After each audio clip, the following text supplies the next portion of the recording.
समर्थांचा मनातला चेहरा समोरच्या चेहऱ्याशी तंतोतंत जुळत होता, पण काहीतरी कमी होता. ती नक्कल वाटत होती. समर्थांची अशी भ्रष्ट नक्कल करण्याचा कुणाला अधिकार होता? मला नाही वाटत माझ्या मनात आजवर इतका संताप कधी उफाळून आलाय. तू कोण आहेस? ओरडत मी समोर झेप घेतली. यो अस्मान द्वेष्टी. संतापानं बेभान झालेल्या मनात भीतीला जागाच नव्हती, पण तरीही ती आक्रमक शक्ती माझी नव्हतीच. कदाचित त्या मानसिक पाशावरूनच समर्थांच्या शक्तीचा एखादा अंश माझ्यातून वाहत गेला असेल. ते काहीही असो, इतका वेळ उभा असलेला समर्थांचा आकार थरथरला, चुरमडला. भुग्यासारखं, भुकटीसारखं, पातळ केसाळ तंतूसारखं काहीतरी खाली पडलं. मागे राहिला त्या 3-4 उंच काटक्यांचा एक सांगाडा. फुलीपाशी 2 हात, खालच्या सांध्यांपाशी 2 पाय, माने करता एक काटकी. प्रत्यक्षात तिथे किती आणि काय होतं आणि मनानंच त्यावर कोणता आकार कितपत प्रस्थापित केला होता यातलं कोडं मला कधीच उलगडणार नव्हतं. पण आपण किती सहज फसलो होतो या विचारानं मनात राग साचून आला होता. त्या रागाच्या भरात मी ती मेणबत्ती त्या काटक्यांच्या चौकोनाला लावली. कल्पना होती की त्या भुरूभुरू जळून जातील, पण त्या काटक्या लवकर पेटच घेत नव्हत्या. पेटल्या तेव्हा धुरकट पिवळट ज्योतीनं जळत होत्या आणि एखादं चामडं, केस, पीस, पंख जळावे तशी दुर्गंधी सुटली होती. माझा मूर्ख राग केव्हाच विरून गेला होता. शरीर भीतीनं शहारलं होतं. हा काहीतरी वेगळाच भयानक प्रकार होता. त्या काटक्या साध्या नव्हत्याच. कदाचित त्या पोकळ असतील आणि आतल्या पोकळीत अस्थि, चर्म, केस, रुधिर असे काही मानवी अवशेष भरले असतील. कदाचित त्या काटक्या बांबूंच्या नसतीलही, पांढऱ्या शुभ्र. मला काहीच माहिती नव्हती.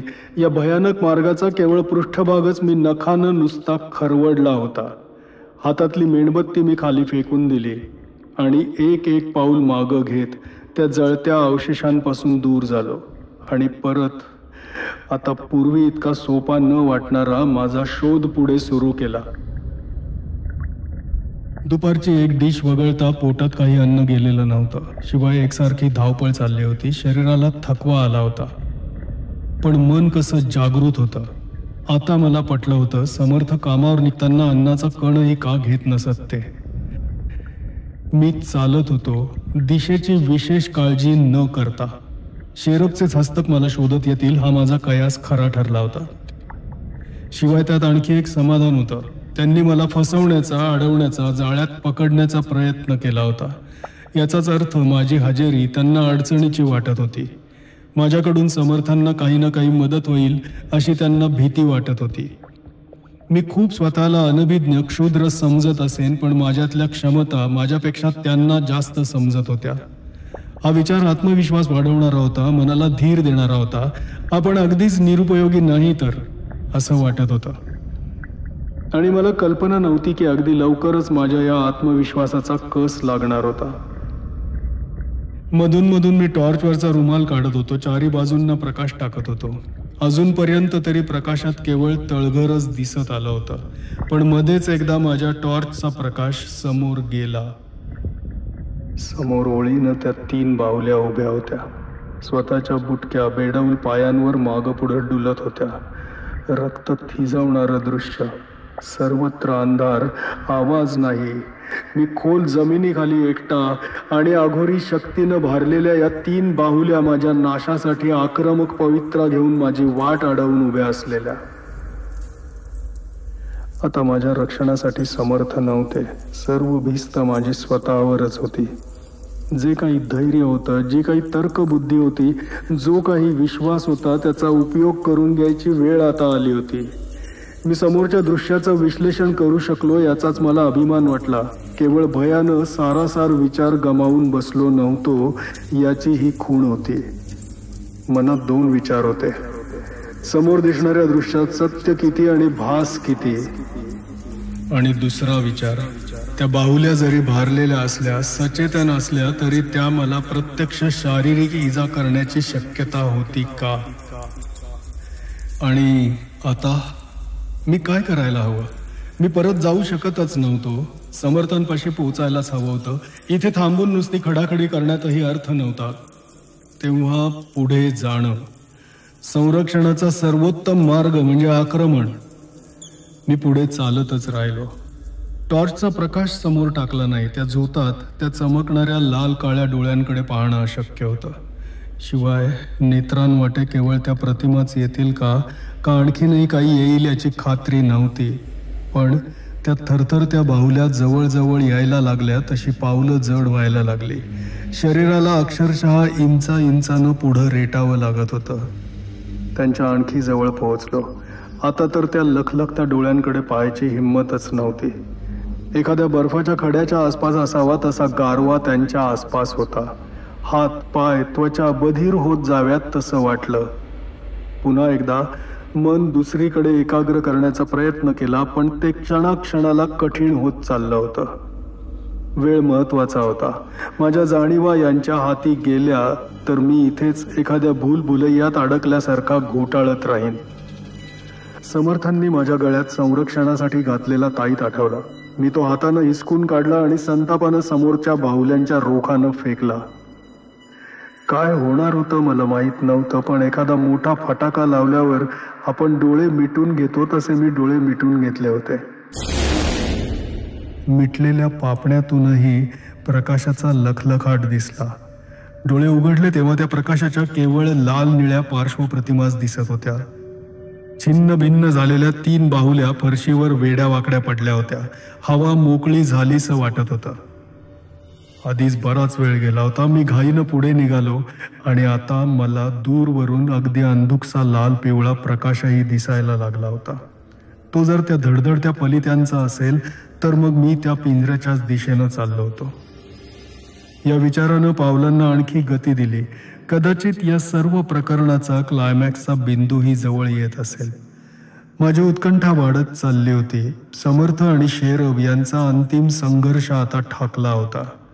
सकाळपासूनची दमणूक, मनाचा थकवा, तहानभूक सारं काही विसरून मी त्या लाल पिवळ्या प्रकाशाच्या रोखानं झपाझप चाललो होतो.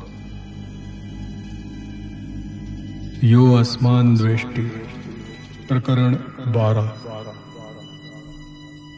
मी शेवटचं वळण घेतलं. धडधडत्या पलित्यांचं तळघर समोर आलं. छताला टांगलेला पिंजरा तसाच रिकामा लटकत होता. त्यातून खाली कोसळलेल्या त्या मृतदेहाचा पत्ता नव्हता. तळघर रिकामं दिसत होतं, पण रिकामं नव्हतं. समर्थांच्या सहवासात इतक्या घटका आम्ही काही फुकट घालवल्या नव्हत्या. तळघरातलं वातावरण भारलेलं होतं.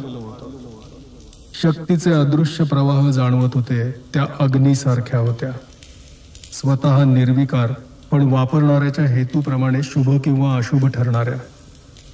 माझं लक्ष त्या अंधाऱ्या कोपऱ्याकडे गेलं जिथं मला समर्थांनी मगाशी मला उभं केलं होतं. ती जागा त्यांनी सुरक्षित केली होती. मला जर सर्वात कमी धोका कुठे असेल तर तिथेच होता. जरा बिचकतच मी तळघर ओलांडलं आणि त्या कोपऱ्यात पोहोचलो.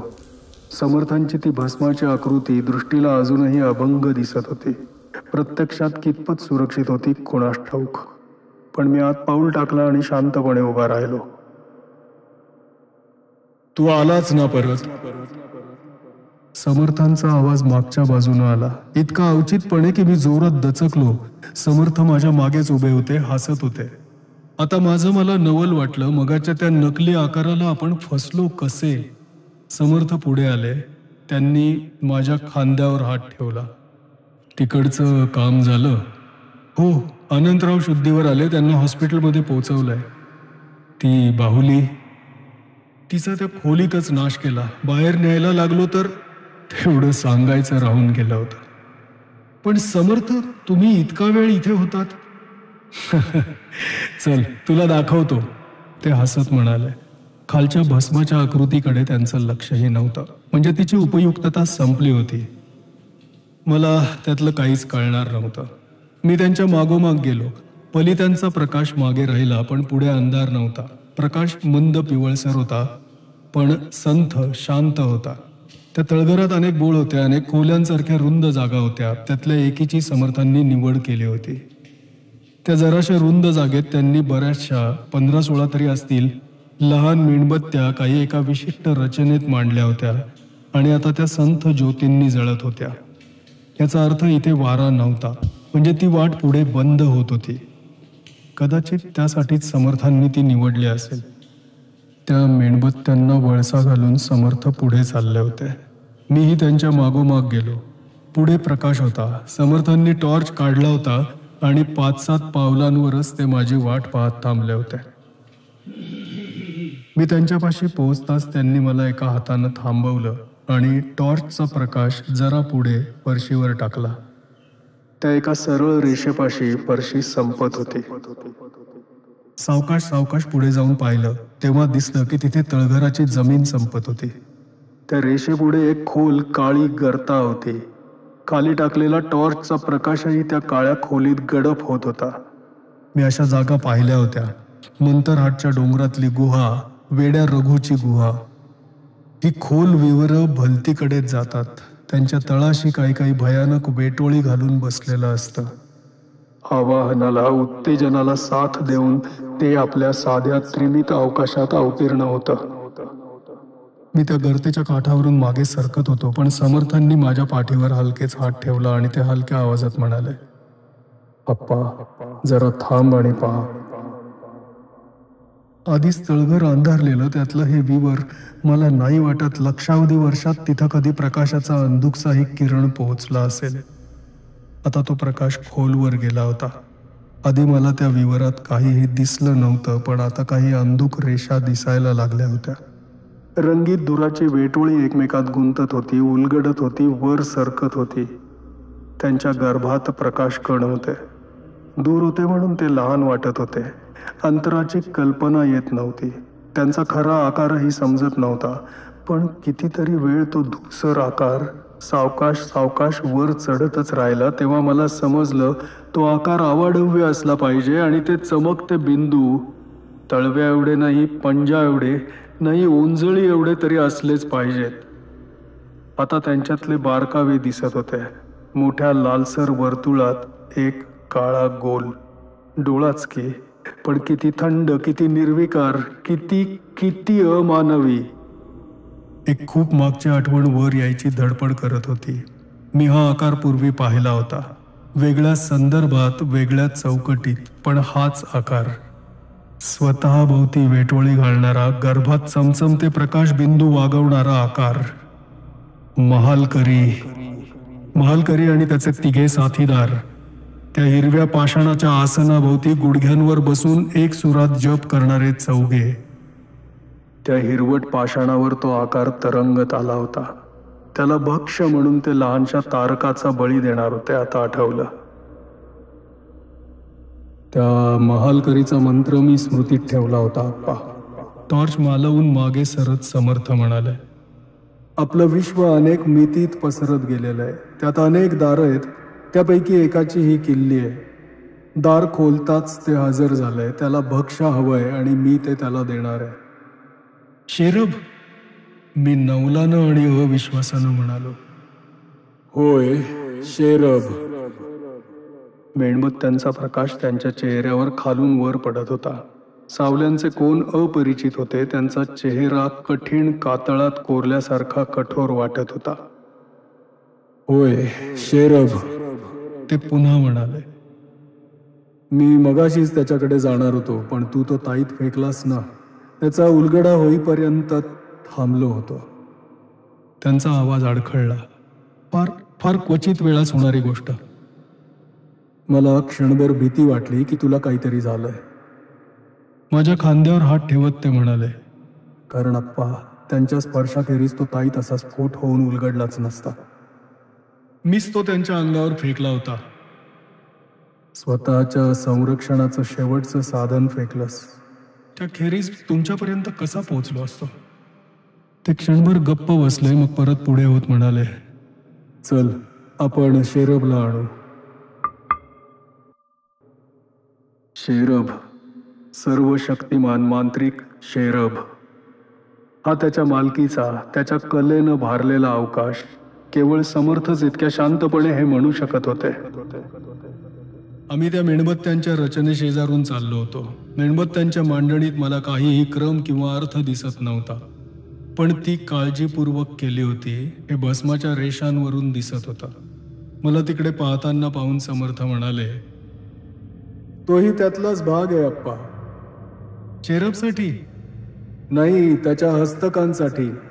तो त्यांना बरोबर आणील किंवा पुढे पाठवील किंवा मागाहून बोलावेल, ते त्याच्यात अडकणार आहेत.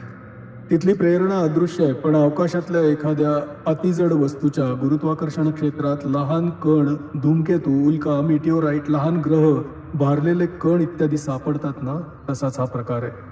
तू पाहशीलच. आम्ही पुढे गेलो, वळलो, पिंजऱ्याच्या तळघरात आलो. त्या धगधगत्या पलित्यांच्या लालसर पिवळ्या प्रकाशात समर्थ उभे होते. ती त्यांची प्रतिमा माझ्या मनासमोर कायमची राहणार आहे. पूर्वी एकदा असेच ते राहुल सेठच्या कुमारच्या पलंगापाशी उभे राहिले होते. अशा वेळी त्यांचा चेहरा नितळ होता. असं वाटतं की त्यांनी शरीर तावून सुलाखून काढलेल्या धारदार शस्त्रासारखं कठीण अभेद्य केलंय. असो, शब्दांनी ते वर्णन होणारच नाही. समर्थांनी हलक्या आवाजात हाक मारली, शेरब, शेरब. आवाज हलका होता, पण त्यात काही विशिष्टता होती. तो आवाज दगडी भिंतीत शोषला जात नव्हता, त्यांच्यावर आपटून परावर्तित होऊन पुढे जात होता. काही विशिष्ट गुणधर्मानं दगडांच्या कणांच्यातही अनुनादानं आवाजाचा भास निर्माण होत होता. काही क्षणातच ते सर्व तळघर त्या एका हाकेनं घुमून उठलं. माझी खात्री होती ती समर्थांची हाक त्या तळघराच्या खालच्या वरच्या लहान मोठ्या सर्व बोळातून, सर्व शाखातून घुमत घुमत गेली. त्या कंपनांनी माझ्या मस्तकात बारीक झणझण होत होते.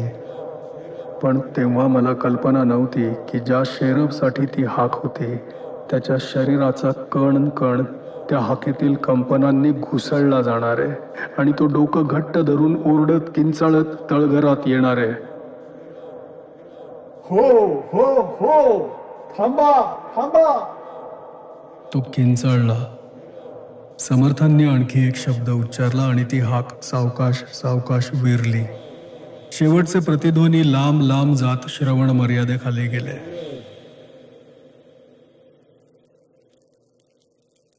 शेरबनं डोक्यापाशी घट्ट धरलेले हात खाली घेतले. त्याचा चेहरा घामेजला होता. पलित्यांच्या प्रकाशात ओलसर दिसत होता. हे काय रे समर्थ, तो घोगऱ्या आवाजात म्हणाला.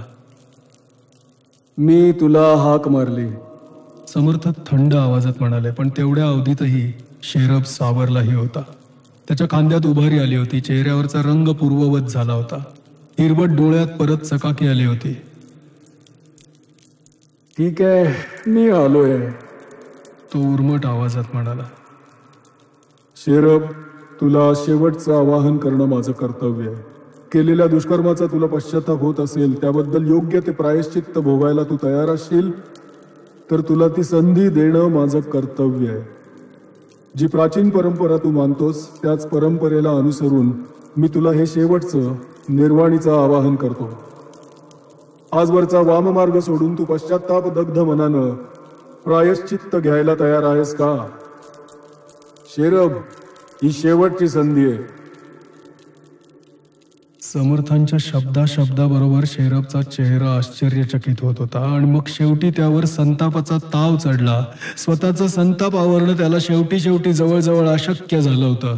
समर्थांचं बोलणं संपताच त्यानं एक पाऊल पुढे घेतलं आणि तो समर्थांच्या दिशेनं थुंकला. मिळालं तुझं उत्तर तुला, संतापानं थरथरणाऱ्या आवाजात तो म्हणाला. समर्थ काही क्षण त्याच्याकडे पाहत उभे राहिले आणि मग एक उसासा सोडून म्हणाले, जशी तुझी इच्छा. आणि मग ते सावकाश सावकाश शेरबच्या दिशेनं चालत निघाले. आता सर्व आवाज थांबले होते. फक्त त्यांच्या पावलांचा चटचट आवाज येत होता. ते त्याच्यापाशी पोहोचले आणि थांबले. मला आता दिसलं की त्यांच्या उजव्या हातात एक काळ्या सुताची किंवा दोऱ्याची गोफासारखी किंवा गंड्यासारखी माळ होती. दोन्ही हातांनी ती माळ वर करून समर्थांनी ती शेरबच्या गळ्यात घातली. त्या एका क्षणार्धात शेरबच्या चेहऱ्यावरच्या भावात अविस्मरणीय, अविश्वसनीय परिवर्तन झालं. त्याचा राग कुठल्या कुठे जिरला. चेहरा पांढरा फटक पडला. आता त्याच्या कपाळावर घामाचे थेंब स्पष्ट दिसत होते. पण समर्थ हा अतिरेक आहे. गळ्यातली काळी माळ हाताळत तो म्हणत होता.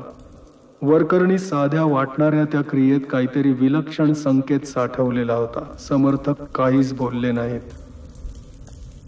तुम्ही एकदम सर्वस्वाची बाजी लावता. काही मधला मार्ग नाही, काही तडजोड नाही. शेरबचा आवाज विलक्षण झाला होता. समर्थ काहीही बोलत नव्हते, केवळ त्यांची मान हलत होती. नाही, मला कशाचा अर्थ समजत नव्हता, पण आताची वेळ काहीही विचारण्याची नव्हती. नजरेसमोरचं थरारक नाट्य पाहण्याची होती. समर्थांनी शेरबकडे पाठ फिरवली. तो अजून गळ्यातली माळ दोन्ही हातांनी चाचपून पाहत होता. समर्थ माझा ऐका. तुम्ही दोघं जाऊ शकता, तुम्ही दोघंही. समर्थ माझ्यापाशी येऊन पोहोचले. त्यांचा चेहरा खिन्न होता. चल आप्पा, ते म्हणाले आणि मी त्यांच्या मागोमाग निघालो. आमच्या मागे शेरब काहीतरी बोलत होता. मग तो ओरडायला लागला. शेवटी किंचाळायला लागला. मग तो एकेरीवर आला. मग अपशब्दांचाही वापर करायला लागला. समर्थ थांबले नाहीत. त्यांनी मागे वळूनही पाहिलं नाही. ते सरळ त्यांच्या त्या मेणबत्त्यांच्या रचनेकडे चालले होते. मेणबत्त्या मागे पडल्या. आम्ही त्या काळ्या गर्तेच्या काठावर येऊन उभे राहिलो. यो अस्मान द्वेष्टी प्रकरण 13. तू मनाशी नवल करत असशील नाही का आप्पा? समर्थ म्हणाले. मी तुला आधीच सांगितलं होतं, या खेपेस योग्य ती तयारी करायला वेळच मिळालेला नाही. हे सर्व आयत्या वेळचे प्रयत्न आहेत. काही अतिरेकी आहेत, काही धोक्याचे आहेत. या समोर मेणबत्त्या दिसतात, ती एक रचना आहे. मेणबत्त्यांच्या ज्योती हा त्यातला केवळ एक लहानसा पण दृश्य असा भाग आहे. मला शेरब एकटा हवा आहे. त्याला एकट्यालाच यावं लागेल. महालकरीनं तारकेचा बळी देण्यासाठी ते जागवलं होतं. त्यालाच मी आता जागवलंय. तो माझ्या बाजूचा नाही, शेरबच्याही नाही. तो तटस्थ आहे. आमच्यापैकी एकाचा व दोघांचाही स्वाहाकार करायला तो आलाय. मी जास्त खोलात शिरत नाही. काय होतं ते पाहशीलच. पण शेरब दूर राहू शकत नाही का? पळून जाऊ शकत नाही का? नाही, त्याच्या गळ्यात मी ती काळी माळ घातली नाही का? त्यातलं तर काहीच मला कळलं नाही. तो बंधनाचा, दास्यत्वाचा, गुलामगिरीचा एक संकेत आहे. मी स्वतःची काळी माळ त्याच्या गळ्यातून उतरवली पाहिजे किंवा त्यानं माझा संपूर्ण नाश केला पाहिजे. तोपर्यंत तो माझा गुलाम राहणार आहे. म्हणजे आता झगडण्या वाचून त्याला अन्य मार्गच नाही. साधा झगडा नाही, निर्णायक. दोघांपैकी एकच मागे राहीपर्यंत. यावर मी अर्थात काय बोलणार? ही समर्थांची रीतच होती. शेरब, शेरब, चल ये. समर्थांनी मोठ्या आवाजात हाक मारली आणि त्या हाकेसरशी शेरब आला. अनिच्छेनं झाला. त्याची पावलं अडखळत होती, पण तरीही आला. अर्थात एकटा आला नाही. मी, त्याच्याबरोबर जे कोणी होते, सहाय्यक, सोबती, मदतनीस, गुलाम, हस्तक, कोणीही, त्यांचं वर्णन करत नाही. बावल्या होत्या. आणखीही काही काही आकार होते. काही प्रच्छन्न होते. काहींच्या बाह्य रेषाच होत्या. मेणबत्त्यांपाशी शेरब थांबला. पुढं ये, समर्थ म्हणाले. तरीही तो तिथेच घोटाळत होता. कसे विलक्षण नियम! त्या लहानशा मेणबत्त्या विझवण्याची, लाथाडण्याची, त्यांना वळसा घालून यायची त्याची हिंमत होत नव्हती. गळ्यातली ती साधी साखळीची काळ्या सुताची माळ, ती तोडून टाकण्याची त्याची हिंमत होत नव्हती. शेरब! समर्थांचा आवाज चढला होता. त्याला त्या मेणबत्त्यातून यावंच लागलं. जरा पुढे येऊन तो मागे पाहत थांबला. त्याचे सहकारीही पुढे आले, मेणबत्त्यांपाशी आले आणि एक विलक्षण गोष्ट घडली. एखादं चित्र तुमच्यापासून लांब लांब जावं, लहान लहान दिसायला लागावं, तसं झालं. त्या मेणबत्त्यांच्या संथ ज्योती हालत होत्या, गोलाकार फिरत होत्या, मागं मागं जात होत्या. आणि त्यांच्या त्या फिरत्या चक्रव्यूहात सापडलेले सर्वजण त्या चमचमत्या चक्राबरोबरच फिरत फिरत दूर दूर जात होते, लहान लहान होत होते. क्षणभर मला भास झाला की मी आकाशातल्या लांबवरच्या ताऱ्यांकडेच पाहतोय. नजरेवरची भोवंड घालवण्यासाठी मी डोळे क्षणभर मिटले आणि उघडले. समोर त्या 15-16 मेणबत्त्या जळत होत्या, पण त्यांच्या अवतीभोवतीचा अवकाश आता रिकामा होता. नाही नाही नाही, शेरब ओरडत होता आणि समर्थ त्याच्याकडे पाहत मंद स्मित करत म्हणाले, हो शेरब हो. आणि आता मी या प्रकरणातल्या सर्वात विलक्षण प्रसंगाकडे येतोय. समर्थ आणि शेरब त्या गर्तेच्या काठावर एकमेकांसमोर उभे होते. शेवटी शेरबनं संघर्ष स्वीकारला होता. त्याचा राग, त्याची क्षणभराची भीती, त्याचा संभ्रम सर्व काही गेलं होतं. त्याची हिरवी नजर समर्थांवर खेळली होती आणि ती नजर संताप, द्वेष, चीड यांनी नुसती धगधगत होती. समर्थांनी दोन्ही हात वर उचलले आणि तोंडानं काही विलक्षण वर्णोच्चारांना सुरुवात केली. ते आवाज मानवी कानांसाठी नव्हते. त्या आवाजांनी श्रवण मार्ग जळून गेले असते, मेंदूतले मज्जापेशींचे मार्ग होरपळले असते. मी दोन्ही कानात घट्ट बोटं घालून घेतली. आसपासची हवा एकाएकी थंड पडायला लागली होती. शरीरावरचे केस विजेनं भारल्यासारखे शहारून ताठ उभे राहिले होते. मेणबत्त्यांच्या ज्योती फडफडायला लागल्या होत्या. मला या खुणा पक्क्या माहीत होत्या. त्रिमित अवकाशात काहीतरी नवीन पदार्पण करत होतं. ते काय होतं याची मला अंधुकशी तरी कल्पना होती, पण शेरबला होती का? तो अजून त्याच जळत्या नजरेनं समर्थांच्याकडे एकटक पाहत होता. गारवा इतका वाढला की शरीराला हुडहुडीच भरली आणि ते मागच्या गर्तेतून सावकाश सावकाश वर आलं. पूर्वी मी महालकरीच्या आसनावर त्याचा फक्त एक सूक्ष्म प्रक्षेपच पाहिला होता. आता त्याला प्रत्यक्षच पाहत होतो आणि भीतीनं रक्त गोठत होतं. हाडांचं पाणी होत होतं. जीभ टाळ्याला चिकटत होती. श्वास छातीत रुकत होता. हे काय भलतंच जागवलं होतं समर्थांनी. स्वतः भोवतीच गिरक्या घेणारी हिरवट पिवळट रंगाची धुरासारखी वाटणारी वलय गर्तेतून वर वर येत होती, एकमेकात मिसळत होती, पुन्हा अलग होत होती. आणि त्या वलयात ते डोळ्यांसारखे वाटणारे लाल भडक गोल आकार होते. त्या लाल डोळ्यांना एकमेकांशी अनेक सोनेरी तंतू जोडलेले होते.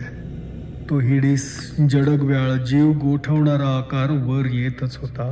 वलयामागून वलय 5 फूट 10 फूट 15 फूट असं वाटत होतं की हा जसा वर तसाच मागेही खूप लांबपर्यंत पसरत गेलाय, किंवा हिमनगाचा माथाच फक्त पाण्यावर दिसतो तसा हा केवळ त्याचा एक माथाच आहे. उर्वरित भाग आणखीच कुठंतरी पसरत गेलेला आहे. 15 फूट गेल्यावर तो थांबला होता. अशी कल्पना होत होती की ते फूट फूट व्यासाचे लाल नेत्र आळीपाळीनं आम्हा तिघांवर खिळत आहेत. आणि आता शेरबला ते दिसलं होतं. त्याचं शरीर एकदम ताठ झालं. तो 2 पावलं मागे सरला. त्याला समोरच्या आविष्काराचा अर्थ समजला का? समजलाच असणार. तो शेरब होता. यातुधानांचा राजा होता. मांत्रिकांचा मुख्य होता. समर्थांनी आता हात खाली घेतले होते आणि शेरब त्यांच्याकडे वळला होता. ही अंतिम संघर्षाची घटिका होती. आता तडजोड नव्हती. त्याचा शेवट एकच होऊ शकत होता. दोघांपैकी कोणीतरी एकच मागे राहणार होता. आणि आता शेरबनं मगाचा तो सामंजस्याचा पवित्राही सोडला होता. आता मला दिसलं की ती एक फसवणूक होती, युक्तीच होती. शेरब आता त्याच्या खऱ्या स्वरूपात समर्थांसमोर उभा होता. ताठ, अभिमानी, गर्विष्ठ. त्याचा संघर्ष एका वेगळ्याच पातळीवर होणार होता. जिथं शक्तीला जितकं महत्व होतं तितकंच तिच्या वापरामागच्या हेतूला होतं. ते वेळ थांबला, मंदावला, ताणला गेला. अवकाशाचे धागे विस्कळीत झाले. तळकाळाची वीणच उलगडत होती. शेरब आणि समर्थ कधी जवळ आलेसे वाटत, कधी दूर गेलेसे वाटत. दोष असलेल्या आरशात प्रतिबिंब विकृत दिसतात तसे त्यांचे आकार विकृत होत होते. शरीरावरून गरमागरम हवेचे झोत जात होते. मध्येच एकदा मला भोवंड आलीशी वाटली. पायाखालची सर्व जमीनच हादरलीशी वाटली. मध्येच एकदा मी मागे वळून पाहिलं. समर्थांच्या मेणबत्त्या विझल्या होत्या. शेरबच्या हस्तकांची वाट खुली झाली होती का? माझी भीती सार्थ होती, कारण आता शेरब एकटा वाटत नव्हता. त्याच्या आसपास आणखीही कोणी होते. पण समर्थही एकटे नव्हते. शब्दांनी किती आणि काय वर्णन करणार. एकाएकी मला अशी विलक्षण जाणीव झाली की काहीतरी अतिप्रचंड अवाढव्य शरीराचा चेंदा मेंदा करणारी वस्तू आपल्या मस्तकावर कोसळणार आहे. एका प्रतिक्षिप्त क्रियेनं मी खांद्यात मान घातली. संरक्षणासाठी दोन्ही हात माझ्या शिरावर धरले, डोळे घट्ट मिटून घेतले. त्याच अवस्थेत असताना ती आर्त प्रदीर्घ किंचाळी कानावर आली. आसपास लखलखता प्रकाश झाला. काहीतरी अगदी जवळ आलं आणि गेलं. त्या एक लक्षांश सेकंदात शरीराची लाही लाही झाली. शरीराच्या नसा तप्त रसात दाहक आमलात घुसळल्यासारख्या झाल्या. मग सर्व कोलाहल थांबला. मी सावकाश मान करून वर पाहिलं. शेरब आणि त्याच्याबरोबर इतरही कितीतरी या हिरवट पांढऱ्या धूम्र वलयात अधांतरी तरंगत होता. त्याचं शरीर अर्धपारदर्शक वाटत होतं, किंवा तो हिरवट धूर त्याच्यातून आरपार जात असेल. मग डोळ्यांना चक्कर आणणाऱ्या शीघ्र गतीनं त्याची आकृती दूर दूर गेली. पाहता पाहता दिसेनाशीही झाली. समर्थ खाली फरशीवर कोसळले. यो अस्मान द्वेष्टी. प्रकरण 14. समर्थ अक्षरशः खाली कोसळले होते. मी त्यांच्या कपाळावर हात टेकवला. कपाळ बर्फासारखं थंडगार पडलं होतं. महाविलक्षण ताणाखालून गेलेल्या शरीराच्या स्नायूंना अजूनही थरथरते झटके येत होते. त्यांची नाडी अतिशय मंद झाली होती, जेमतेम 40 ठोके. त्यांना अत्यंत त्वरेनं उपचार व्हायला हवा होता. त्यांची पिशवी अजूनही त्यांच्या खांद्यालाच होती. मी त्या पिशवीतलं सामान फरशीवर पसरलं. पूर्वी 2-3दा त्यांनी ज्या एका सोनेरी झाकणाच्या बाटलीतून 2-2 गोळ्या घेतल्या होत्या, ती बाटली मला दिसताच माझ्या जीवात जीव आला. मी त्या बाटलीतल्या 2 लहान चपट्या पांढऱ्या गोळ्या हातावर घेतल्या आणि त्या समर्थांच्या तोंडात एकामागून एक सरकवल्या. पुढची 5-6 मिनिटं मला माझ्या आठवणीतून पुसून टाकता आली तर पुन्हा ती जीवघेणी प्रतीक्षा नको, पुन्हा तो भयानक आशा निराशेचा खेळ नको. पण 5-6 मिनिटांनी समर्थांचा श्वास खोल आणि नियमित झाला. नाडीचे ठोके 60च्या वर गेले. चेहऱ्यावर सतत येणारा घाम थांबला आणि मिनिटभरानं त्यांनी डोळे उघडले.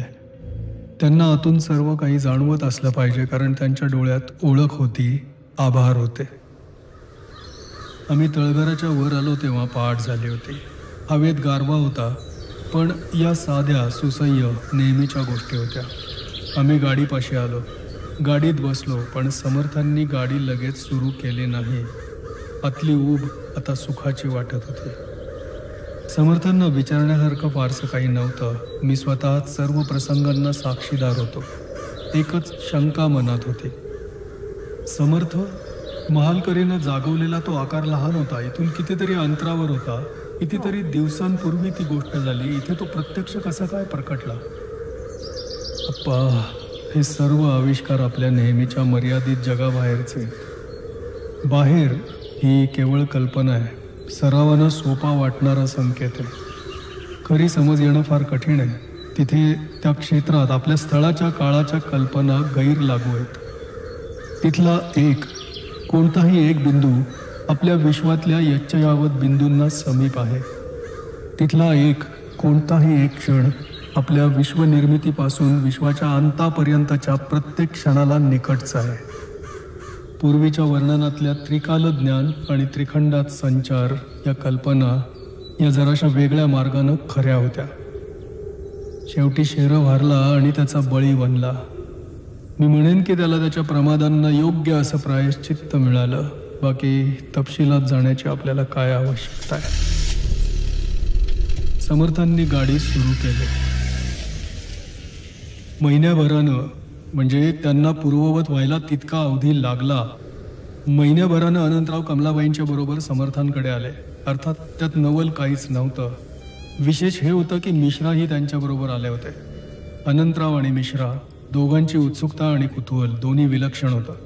समर्थांनी त्यांच्या सर्व शंकांचं निरसन केलं. सर्व प्रश्नांना उत्तरं दिली, तीही शांतपणे, सुहास्य वदनानं. आणि मग ते तिघं गेल्यावर समर्थ म्हणाले, अप्पा, अनंतरावांना समजण्याचा हक्कच आहे. त्यांनी फार फार यातना भोगल्या आहेत. आणि मिश्रांना त्यांच्या व्यवसायात यातल्या काही कल्पनांचा खात्रीनं उपयोग होईल. तेवढाच काही दुर्दैवी जीवांना दिलासा मिळेल की.